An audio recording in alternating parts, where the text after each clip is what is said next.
Are fine. सबसे पहले मैं आप सभी को हैप्पी न्यू ईयर विश करना चाहती हूँ। ये साल आप सबके लिए बहुत अच्छा, बहुत खुशियाँ भर कर आपको मिले, जो भी आप चाहें, अच्छा चाहते हैं वो सब आपको मिले। और इसी के साथ मैं जो आज का जो मेरा टॉपिक है मैं लेके आई हूँ, वो है कि कुछ दिन पहले मैं मतलब अभी दिसंबर एंड में ही मैं मेरे को मतलब मैं वृंदावन गई और मुझे बहुत सारे मैसेजेस आए जैसे ही मैंने अपना स्टेटस अपलोड किया कि मैं वृंदावन में हूँ। तो मुझे बहुत सारे मैसेजेस आए लोगों के लिए, तो उनके लिए बहुत बहुत थैंक यू। एंड उसमें से कुछ दो तीन लोगों के मुझे मैसेज आए कि जिन्होंने लिखा कि आप तो सिख फैमिली को बिलोंग करते हो और फिर आप कृष्ण फॉलोअर कैसे बने, इसके बारे में आप ज़रूर बताइएगा।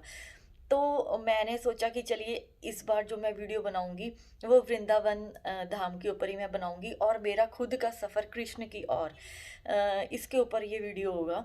तो अपने बारे, मैं कृष्ण फॉलोअर कैसे बनी, जैसे कि मैंने अपनी एक पहले एक वीडियो में बोला था कि अगर मैं आप सबके सामने हूँ यहाँ पर, अगर मैं आपको कुछ भगवान का नाम आपको सुना पा रही हूँ या कोई इंस्पिरेशनल स्टोरी सुना पा रही हूँ, तो उसका जो क्रेडिट जाता है वो हमारे गुरु महाराज जी संत त्रिलोचन दर्शन दास जी को ही जाता है, जिनकी कृपा से, मुझे जो ज्ञान मिला है उन्हीं की वजह से मैं फुल क्रेडिट उन्हीं को जाता है। और बचपन से ही हम सत्संग सुनते आ रहे थे उनके, और कृष्ण के भजन जब वो स्पेशली, और भी कई भजन गाते थे, कृष्ण के भजन गाते हैं जब वो, तो मैं किसी और ही दुनिया में होती, तो मुझे लगता था कि बस यही है। तो एक दिन क्या हुआ कि मैं हमारे साथ वाले सेक्टर में कृष्ण मंदिर है, तो मैं वहाँ पर गई, आरती हो रही थी। बस वो दिन था कि मैं कृष्णा के साथ पता नहीं क्या हुआ कि मैं जुड़ गई वहाँ पर, और मैंने फिर हर संडे वहाँ पर जाना शुरू किया। और आपको एक एक और बात बताती हूँ कि मुझे गाना बिल्कुल नहीं आता था, बिल्कुल भी नहीं आता था। और मेरे मन के अंदर हुआ कि मुझे भजन करना है, और फिर उसके बाद जैसे आरती होती थी तो मैं कभी एक कभी दो भजन मैं कृष्णा के लिए गा के आती थी, उनको सुना के आती थी, क्योंकि मेरे मन में उनके लिए बहुत बहुत बहुत ज़्यादा प्यार है। तो ऐसे मेरा सफ़र शुरू हुआ। फिर उसके बाद मुझे नहीं पता था वृंदावन धाम कहाँ पर है, क्या है। मैंने कृष्णा के बारे में बहुत कुछ पढ़ा, यूट्यूब पर देखी वीडियोस कि कैसे ये कहाँ पर रहते थे, इनकी क्या हिस्ट्री है, जो भी है।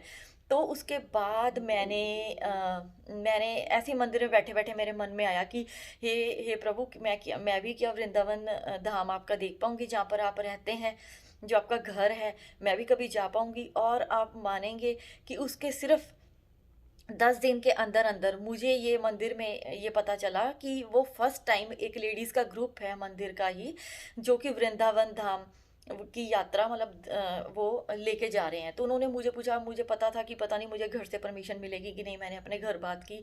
लेकिन जब आपको पता है कि जब बुलावा आता है तो कोई भी उसे मना नहीं कर सकता, और मेरे फैमिली ने मुझे परमिशन दी। मैं वृंदावन धाम गई, फर्स्ट टाइम जब मैं गई तो मेरी फीलिंग ऐसी थी कि मुझे ऐसे लग रहा था कि कृष्णा खड़े हैं और वहाँ मतलब मेरा इंतज़ार कर रहे हैं, और एक मिलने का जो मतलब वो भाव, मैं आपको एग्जैक्टली शब्दों में बयान करना वो मुश्किल है, लेकिन आप समझ सकते हैं कि मेरी जो क्यूरियोसिटी थी, मतलब एक ऐसे था कि बस जाके सामने कृष्णा है और उन्हें मिलना है, बस मिलना है, ऐसी एक वो अंदर से वो लगी हुई थी कि बस पहुंच जाऊं मैं। हम तो ये मेरा मतलब सफ़र था कृष्णा की ओर। बस उसके बाद एक बार मतलब जब मैं गई हूँ वृंदावन धाम, तो आज अभी दिसंबर में मैं जाके आई हूँ, 22 दिसंबर से 25 दिसंबर तक मैं वहीं थी। तो वो मेरा मतलब 5th ईयर था कि मुझे 5 सालों से कृष्णा बुला रहे हैं, और मैं ऐसे ही मुझे बुलाते रहें कि तो ये मेरा सफ़र था कृष्णा की ओर। तो इसी के साथ मैं आगे शुरू करती हूँ। इस वृंदावन धाम में, इस वृंदावन में जो मेन मंदिर है बांके बिहारी जी का मंदिर है, जिसके लिए लोग पागल हैं दर्शनों के लिए, कि बस कि वो जो कृष्ण भक्त हैं कि वो चाहते हैं कि हम वहाँ पर जाएं।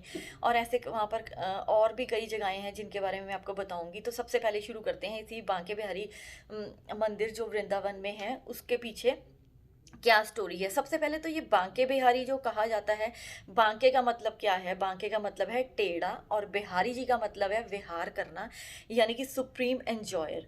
टेढ़ा इसलिए कहा जाता है कि जब भी कृष्ण, जैसे कृष्णा बंसी बजाते हैं, तो आपको पता है कि थोड़ा जो पोज है, हम मतलब थोड़ा टेढ़े हो जाते हैं, जैसे बंसरी से थोड़ा सा कमर से या पैरों से।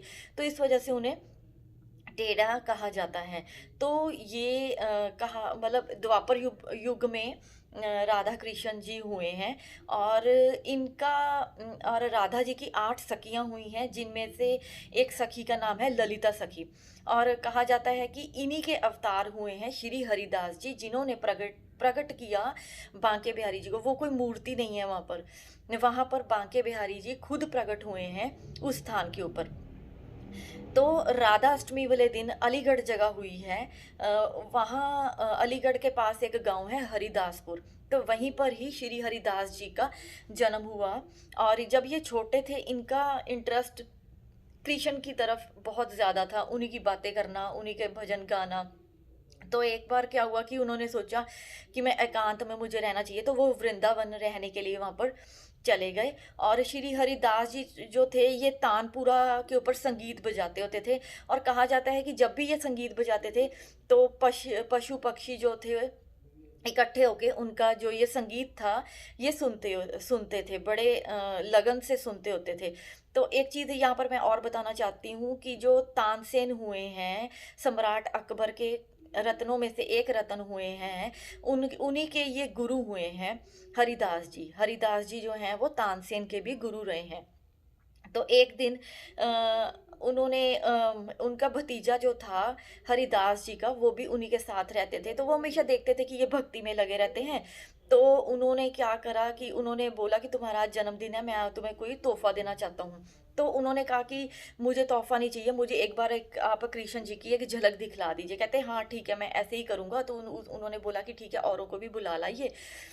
तो वो उनके भतीजे जो थे हरिदास जी के, वो वहाँ पर आके बैठ गए और उन्होंने तानपुरे के ऊपर ये हरिदास जी ने संगीत बजाया और भजन करना शुरू कर दिया। और कुछ टाइम के बाद ये सब ऐसे हो गए कि जैसे पत्थर की मूर्त बन गए होते हैं, और इतना सारा प्रकाश वहाँ पर आ गया कि उन्हें लगा कि जैसे आंखें ही चली जाएंगी, उनकी इतना प्रकाश था। तो फिर राधा कृष्ण जो थे वहाँ पर प्रकट हुए और उन्होंने कहा कि स्वामी हरिदास जी, आपकी जो मनोकामना है वो पूरी हुई, अब हम इसी रूप में आपके यहाँ पर रहेंगे। तो उन्होंने कहा कि हे प्रभु, हम आपकी सेवा मैं कैसे करूँगा। तो उन्होंने बोला कि आपका ये इतना सौंदर्य रूप जो है, ये लोग सहन नहीं कर पाएंगे। तो वो समझ गए कृष्णा उनकी बात को। तो उन्होंने फिर एक ही रूप में, यानी राधा और कृष्ण का एक ही रूप में वो बांके बिहारी जी के रूप में वो सामने आए। और हरिदास जी ने निधि वन में उनकी बहुत सेवा करी। और अभी जो मंदिर है वहाँ पर, बांके बिहारी जी का मंदिर है, वहाँ पर उनको निधि वन से ले जाकर वहाँ पर विराजमान कर दिया गया।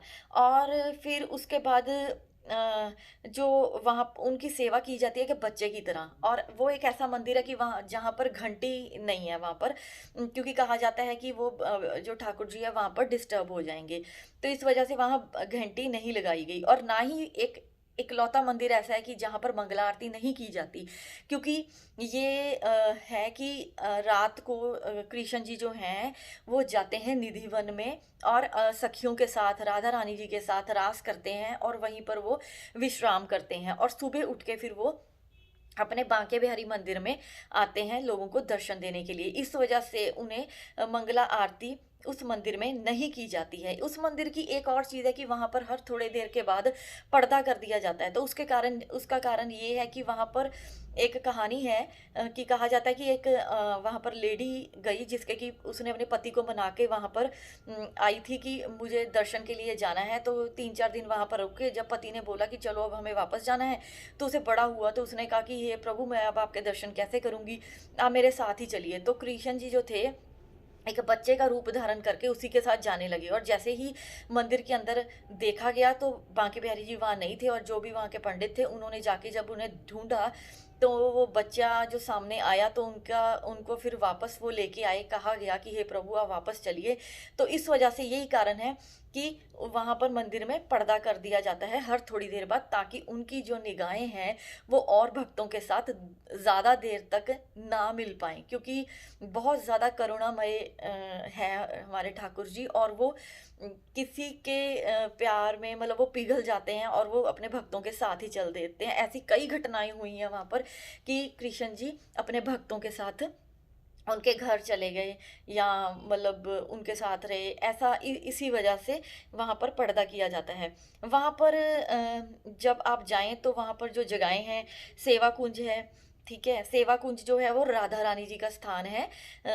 राधा रानी जी को हरिवंश जी ने प्रकट किया था और सेवा कुंज में वहाँ पर कहा जाता है कि जब रासलीला करके निधिवन में थक जाते हैं कृष्ण जी और राधा जी, तो वहाँ पर सेवा कुंज में आके जो गोपियाँ हैं और राधा रानी जी वहाँ पर आके बैठ जाते हैं और वो उनके चरण दबाते हैं, कृष्ण जी राधा जी के।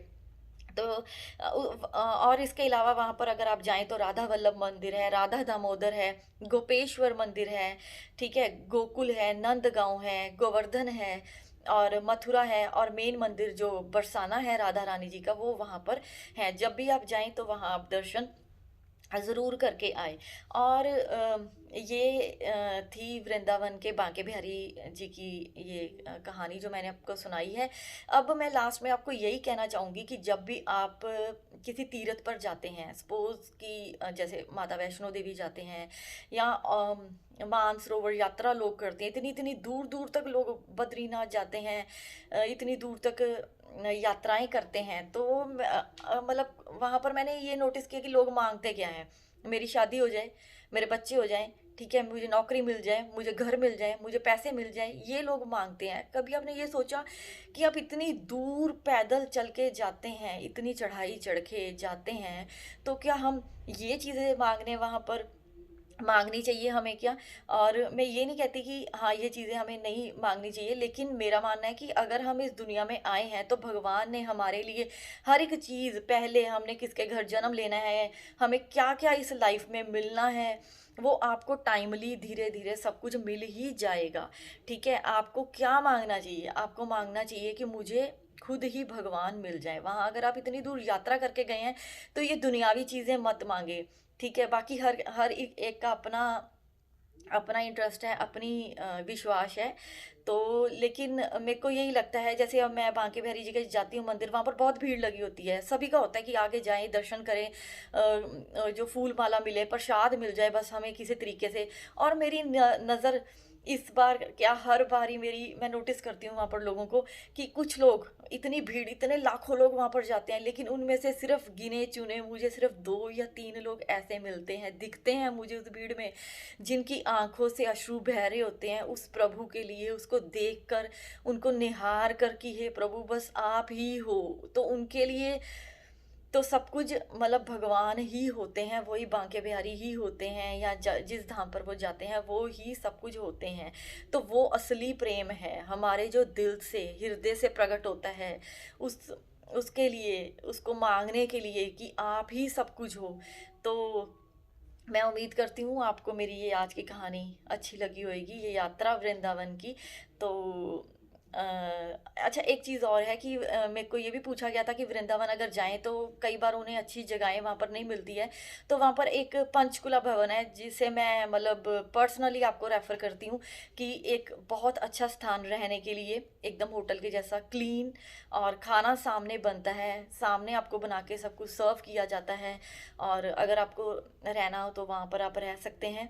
और बाकी वृंदावन धाम जब भी जाएँ पूर्ण श्रद्धा से जाएँ, पूरे विश्वास के साथ जाएँ कि वहाँ पर आप कृष्णा को ही मिलने जा रहे हैं और कोई दुनियावी चीज़ें ना माँग के उसे खुद ही माँगे, उससे ही माँगे।